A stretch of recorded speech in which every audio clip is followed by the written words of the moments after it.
All right, we are in the home stretch with this Kickstarter, guys. I took your feedback and reshot the video, and it is shaping up, I hope. Let me show you the video first, because I'm quite happy with it. There's a little thing at the end I need to re-output. This was just, as you see, the test output, but I may have to output smaller to fit on Kickstarter anyway, but there's one little frame goof right at the very end, but I want to show it to you guys anyway. Hopefully this will be submitted very, very soon, but in the next like 24 hours or so, like by Friday, because I've got the live show tonight anyway, I'm not going to be doing anything on it. So if you catch anything, or if now's the time to say something, okay, I'm going to mute this mic and I'm going to play the video so you can have a look. Here we go.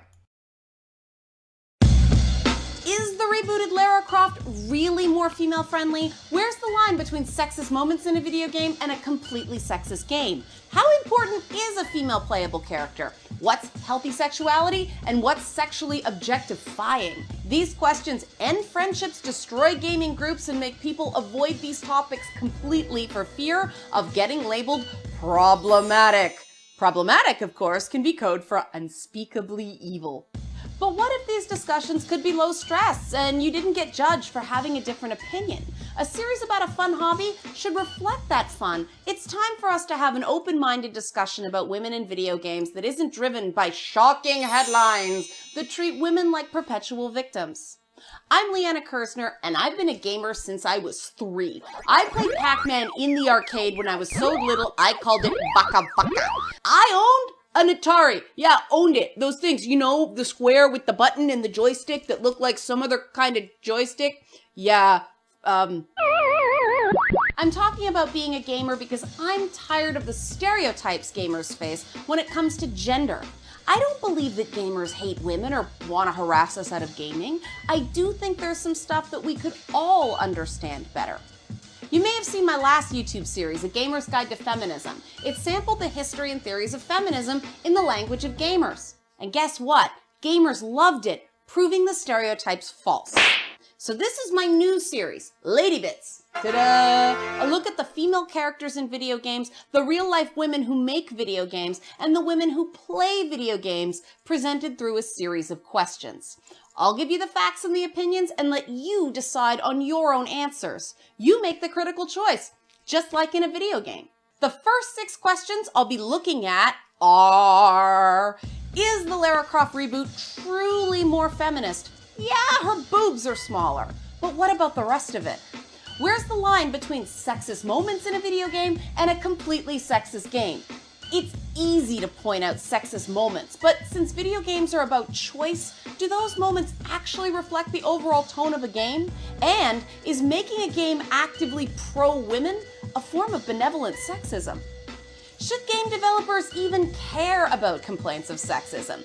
Games in the Grand Theft Auto series sell incredibly well despite their bad mainstream reputation. So if it doesn't hurt the bottom line, should people who make games care who they offend or if they offend anyone at all? How do games benefit from having women on the development team? The common refrain on the internet is that the most qualified person should get the job. But does a qualified development team need both men and women on it, assuming the games are made for both men and women?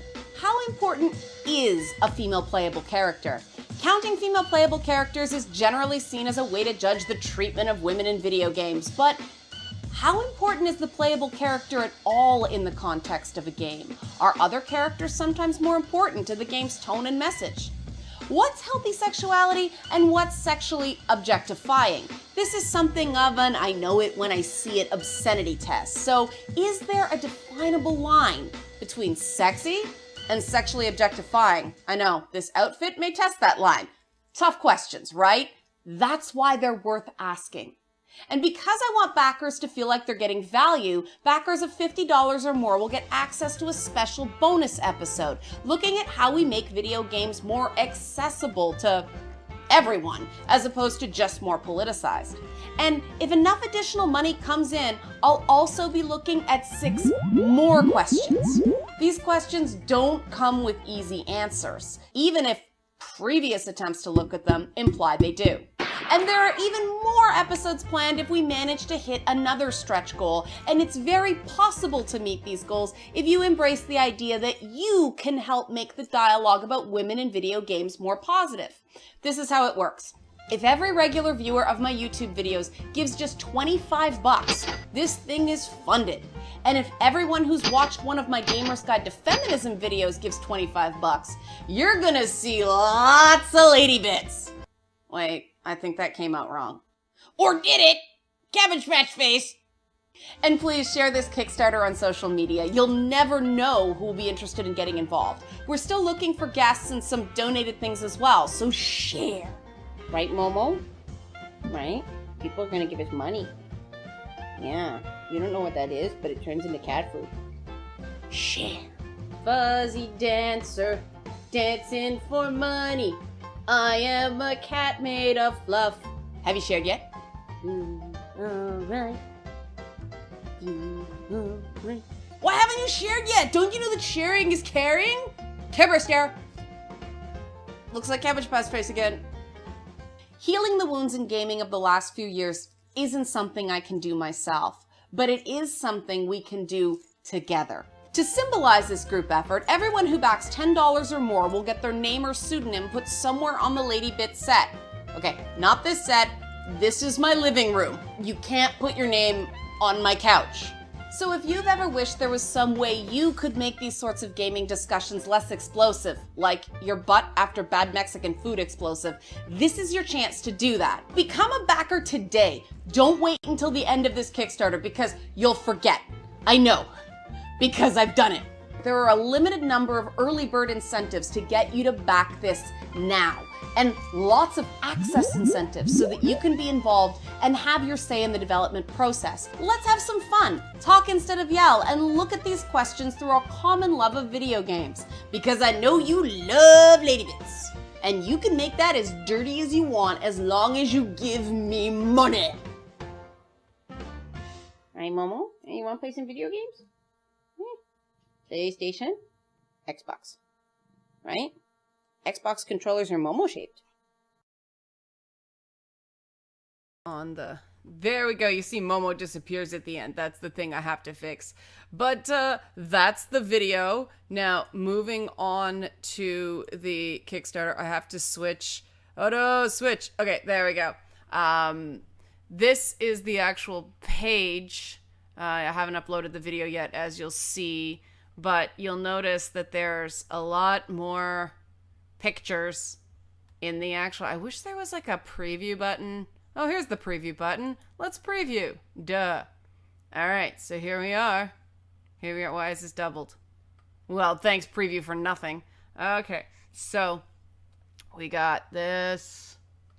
And then open. There we go. And here we go. And this is the little blurb, simple. I tried to minimize the amount of text because I know that so many people just don't like reading. And there we go. Here's my bio. And a little brief bio. There's a more detailed one on the bio section, as you'll see. Here's all the things on the sides. Episodes. Got all these with the descriptions. And I still have to go through this to totally copy edit it, but I think it's better than it was. I realized the text I had in there before was a lot of placeholder text, so some eagle-eyed people caught it, and I appreciate that. And here we got the budget. As I was going through, I discovered Kickstarter takes 5% and then 5% fees, so I had to bump up the base to cover that, because otherwise, like, I can't stress how much 15,000 is the bare minimum, especially with the Canadian exchange sucking right now.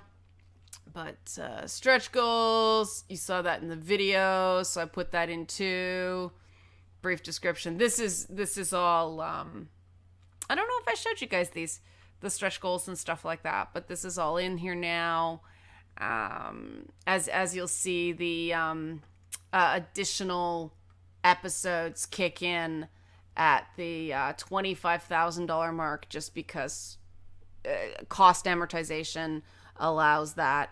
And then what's in it for you? And then the last thing I have to put in is the graphics for the incentives. Because, yeah, they're along the side, but I've seen some Kickstarters where they actually put pictures in. And I thought that was really effective to make it kind of obvious what you want. Risks and challenges, this hasn't really changed. And the bio and everything isn't displaying here. So that, I guess, will be elsewhere. I guess FAQ, all that stuff, you can update it. Yeah, there we go. I'll show you the About Me page. Not much has changed here. I left that bio longer for disclosure purposes, so people felt more, aware backing it. But this is basically it. Once those graphics go in and I re-output the video, we are good to go here, guys. Only thing I'm not sure about, I updated the photo here. It says, choose an image that's crisp and text-free. I've seen so many pictures with text on Kickstarter. I question this, but anyway, this is it. So, what do you think? What do you think? Are we getting there? Like I said, if you see... Stop it! My husband sent me an email. Like I said, if you see anything super duper major before... but before the... tomorrow, let me know. I can change it tomorrow. After that, I'm just gonna submit and get this baby off the ground because it's later than I wanted. This was a big learning curve. The amount of work that you have to do just to do the ask is crazy. Was not prepared for it, but you guys were really, really helpful in the development of it. You gave some great suggestions. I'm sure a lot of people are... Oh, I forgot to mention that I'll switch back. In the rewards, I did add, based on a backer's comments, a physical DVD copy, because DVDs are cheap to mail.